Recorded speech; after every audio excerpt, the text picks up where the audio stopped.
Bonjour et bienvenue. Aujourd'hui, on explore l'œuvre d'un écrivain belge, peut-être un peu moins connu aujourd'hui, mais assez marquant à son époque, Horace Van Doffel. Oui, tout à fait.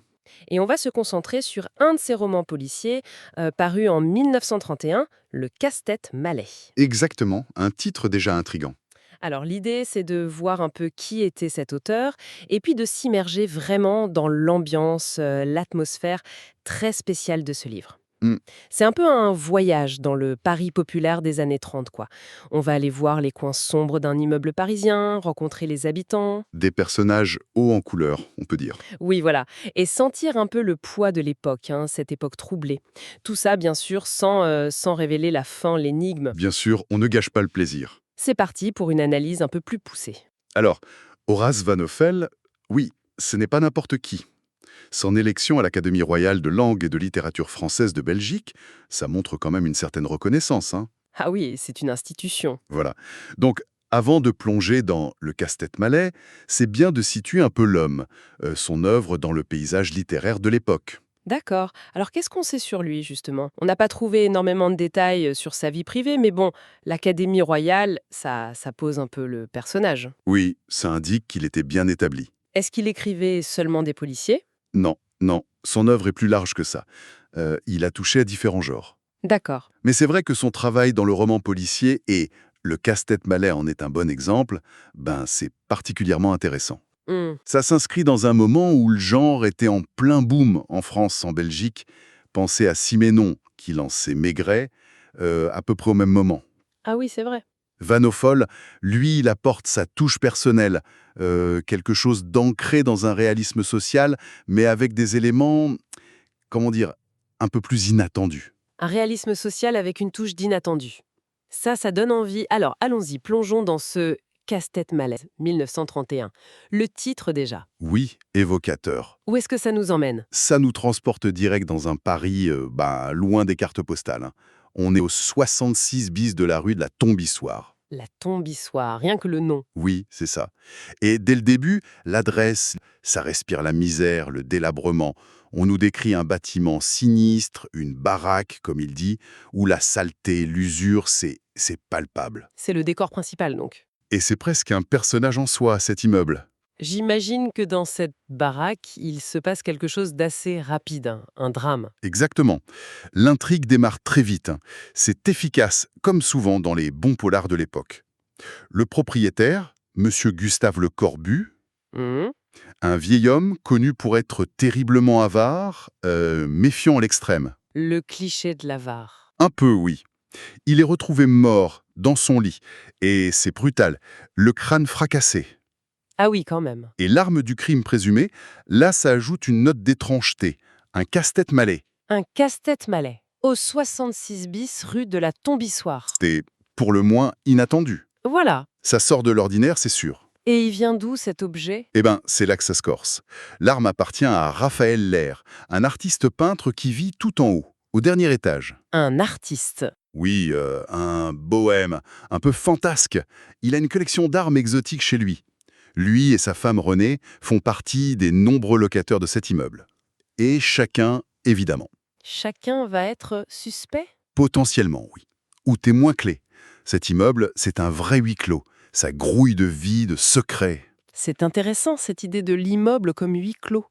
Plutôt que de faire la liste de tous les personnages, on pourrait peut-être voir comment ils incarnent les tensions du lieu, de l'époque. L'avarice de la victime, par exemple. Le Corbu. C'est central, oui. Le Corbu, c'est l'archétype de l'avare. Mais version années 30, quoi. Il vit reclus dans une crasse pas possible. Il a peur qu'on lui vole son argent. Il le cache où? On ne sait pas trop.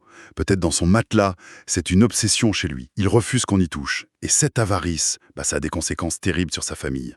Surtout sur son fils, Frédéric. Frédéric Le Corbu, oui, on le voit dès le début, il regarde l'immeuble. C'est quoi son histoire avec ce père? C'est une relation pleine de rancœur. Vraiment. Frédéric est jeune, blond, il est malade. Visiblement la tuberculose, il n'a pas un sou. D'accord. Et il accuse son père d'être responsable de la mort de sa mère. Morte selon lui parce que le père n'a pas voulu payer les soins nécessaires. Ah oui, c'est lourd. C'est un personnage très tourmenté, rongé par le ressentiment, la maladie.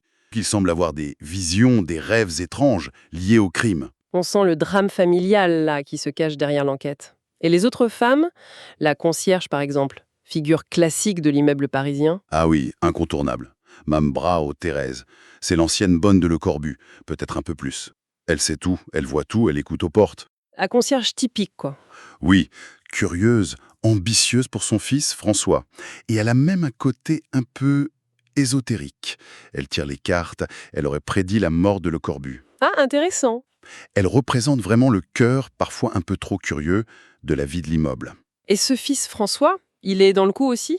Oui, François Brault, c'est un soldat en perme, un peu désinvolte, presque insolent. Son lien avec Le Corbu est flou. On se demande s'il n'y a pas un secret de famille là-dessous. Hmm. Il est lié à une autre locataire, Carmen Bonange. Et puis, ça tourne mal pour lui. Il finit par déserter. Il incarne un peu cette jeunesse perdue, en rupture. Donc on a la famille déchirée, la concierge qui sait tout, le fils rebelle, et les artistes du dernier étage.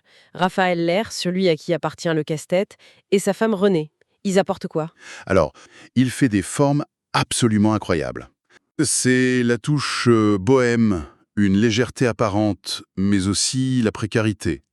Raphaël, c'est le peintre sans argent mais généreux, qui galère pour payer le loyer. D'accord. Il fait partie d'un groupe d'artistes, la Tribu. Ils organisent des fêtes un peu folles, costumées, comme un bal anthropophage. Un bal anthropophage? Oui, c'est un monde qui contraste avec la grisaille de l'immeuble, mais qui est aussi touché par la crise, hein. Renée, sa femme, elle, semble plus terre-à-terre. Elle s'inquiète pour l'argent. Elle apporte une autre sensibilité. Ce bal et ce casse-tête. Van Neufel aime bien jouer sur ce contraste, on dirait, entre le réalisme très cru de l'immeuble et puis ces touches d'exotisme, de bizarrerie. C'est vraiment une des clés de l'ambiance du roman, oui. Le réalisme est très fort. La description de l'immeuble, elle est saisissante. L'escalier, le gaz qui marche mal un bec sur deux, manquent les odeurs de cuisine, d'égout, les vieilles sonnettes à cordon. On y est, quoi. Oui, on est vraiment plongé dans ce Paris populaire des années 30. Un Paris marqué par la crise, où la radio, la TSF, comme on disait, le cinéma sont des distractions importantes. Hmm. Et là-dedans, Van Neufel injecte ces éléments étranges, qui détonnent. Et il y a un autre personnage qui incarne bien cette étrangeté sous une apparence banale, non? Hmm. Ce Victor Loire. Ah oui, Victor Loire, il est fascinant. C'est le voisin d'Heller. En apparence, c'est un employé modèle, un homme roux assez imposant. Son appartement est nickel, d'une propreté, d'un ordre impeccable. Ça contraste avec le reste. Et il écrit ses mémoires intitulées « Souvenirs d'un aide-bourreau ». Aide bourreau, donc il y a un lien familial avec le bourreau. C'est un personnage à double fond alors. Complètement. Son rôle est ambigu. Il est ami avec Martin Brun, le policier qui mène l'enquête. Parfois il l'aide, il donne des pistes, des observations justes, D'accord. mais en même temps, sa fascination pour le crime, son histoire familiale, ça le rend énigmatique. On sent qu'il en sait peut-être plus qu'il ne le dit. Il incarne bien cette idée que la normalité peut cacher des choses très sombres. C'est un thème qui traverse tout le roman. Et l'enquêteur, c'est le détective classique infaillible. Il a l'air compétent, méthodique. On le voit interroger, faire des expertises, organiser des filatures, mais pas infaillible, non. Il doute. Oui, il est parfois perdu face à la complexité de l'affaire, aux fausses pistes, aux témoignages qui se contredisent. D'ailleurs, l'enquête l'emmène hors de Paris, Ah oui? jusqu'à Bruxelles et Anvers, sur les traces d'autres personnages. Le roman montre l'enquête policière de façon assez réaliste, avec ses doutes et même le risque de l'erreur judiciaire. C'est un thème qui préoccupe beaucoup Loire d'ailleurs. Au fur et à mesure, on découvre des figures du milieu. Carmen Bonange, la fleuriste du 5e. Celle qui était liée à François Brault? C'est ça, au début on pense ça, mais en fait, elle se révèle être une femme fatale, séductrice, manipulatrice et la complice d'un criminel redoutable, le Caïdi Bornéo. Et le Caïdi Bornéo, encore un nom qui sent l'exotisme et le danger. Exactement. Son vrai nom, c'est Léon. C'est un antagoniste majeur, un criminel endurci, très agile, avec un passé trouble aux Indes néerlandaises, d'où le surnom lié à l'opium. Ah, d'accord. Sa traque par la police devient un élément important du récit. Ça ajoute une dimension un peu roman d'aventure, de poursuite. C'est une menace qui vient de l'extérieur, en plus des tensions internes à l'immeuble.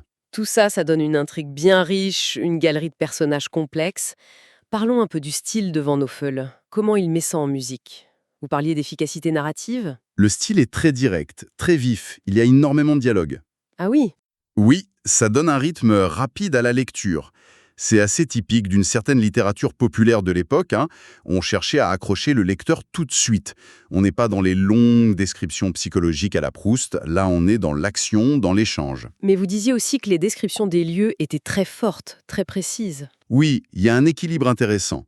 Les dialogues font avancer l'histoire, c'est sûr, mais les descriptions, même si elles ne sont pas envahissantes, elles sont très évocatrices, et souvent assez crues. Cru. Oui, que ce soit l'appartement sordide de Le Corbu, décrit comme une caverne, ou les détails physiques des personnages, Von Hoffel a l'œil pour le détail qui marque. Il ne cherche pas à enjoliver la réalité sociale qu'il montre. La pauvreté, la promiscuité, les tensions entre locataires et proprios, c'est un regard assez sombre finalement. Et c'est dans ce cadre réaliste qu'il met ces éléments plus pulp, comme vous disiez, le casse-tête, du Bornéo, la collection de Loire. Comment ça fonctionne ce mélange? C'est là qu'est une partie de l'originalité du roman, je pense.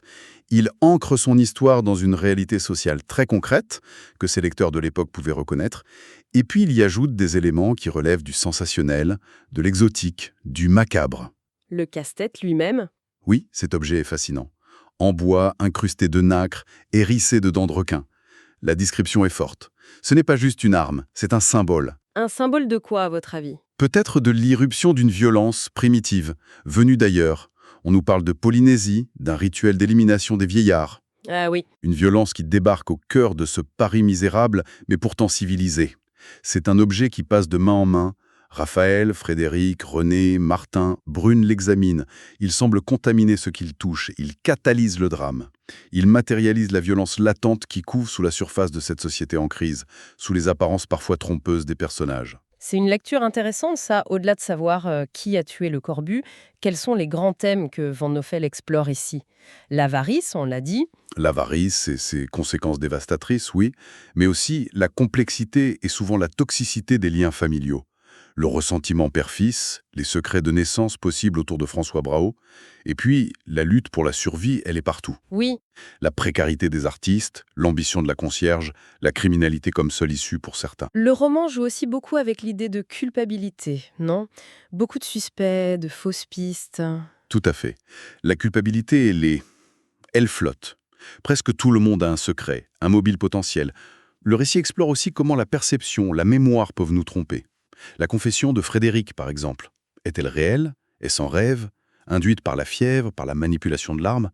On ne sait pas trop. Van Neufel pose la question de la facilité avec laquelle on accuse, de l'influence des suggestions, du rôle du hasard. Comme je disais, l'enquête de Martin Brune n'est pas sans faille, et le risque de l'erreur judiciaire plane, surtout avec ce personnage de Loire qui connaît bien les rouages et les faiblesses du système pénal. Alors, si on essaye de résumer ce qui rend ce casse-tête malaise intéressant aujourd'hui, qu'est-ce qui ressort le plus? Je dirais que c'est un excellent témoin de la richesse du roman policier francophone de l'entre-deux-guerres. Il nous donne une image vraiment saisissante d'un Paris populaire, souvent rude, loin des clichés. Et il réussit à créer une atmosphère très prenante, à la fois réaliste et en même temps teintée d'une étrangeté presque fantastique par moments. Et il nous laisse avec des personnages mémorables, souvent ambigus, qui se débattent avec leurs propres démons et les difficultés de leur temps. Ce n'est pas juste une énigme à résoudre, en fait. Non, absolument pas. Au-delà du qui a tué qui est le moteur de l'intrigue bien sûr, Van Noffel nous fait réfléchir sur les tensions sociales, les secrets de famille, la part d'ombre en chacun de nous. C'est plus profond qu'un simple polar. Oui, c'est un roman qui, sous ses airs de divertissement populaire, touche à des questions assez fondamentales. Sur la nature humaine, la société. Il capture vraiment bien l'esprit de cette époque pleine d'incertitudes, entre une modernité qui arrive et le poids du passé. Alors, pour finir, quelle pensée, quelle question ce roman nous laisse en tête, longtemps après l'avoir refermé, sans savoir qui est le coupable, je précise, hein? Je reviendrai peut-être sur ce personnage de Victor Loire. Cet homme à la vie si ordonnée, si banale en apparence, Oui. mais qui cultive en secret cette fascination morbide pour le crime, la mort, jusqu'à collectionner les masques de criminels, à revendiquer son héritage d'aide-bourreau. Oui, cette dualité est vraiment frappante. Qu'est-ce qu'elle nous dit finalement? C'est justement la question que le roman laisse ouverte, je crois. Est-ce que c'est juste une bizarrerie personnelle? Ou est-ce que cette fascination pour le macabre cachée sous une façade respectable, ça révèle quelque chose de plus profond sur l'époque? Peut-être sur la façon dont une société gère sa propre violence, ses angoisses. Intéressant. Ou même, de façon plus large, sur comment cohabitent en chacun de nous l'ordre et le chaos. La lumière et l'ombre. C'est une piste de réflexion assez vertigineuse qu'on peut garder avec nous. Une excellente question pour continuer à y penser. Merci beaucoup pour cette exploration fascinante de l'univers de Van Hoffel et de ce casse-tête malais. C'est la fin de notre analyse approfondie pour aujourd'hui. Merci de nous avoir suivis.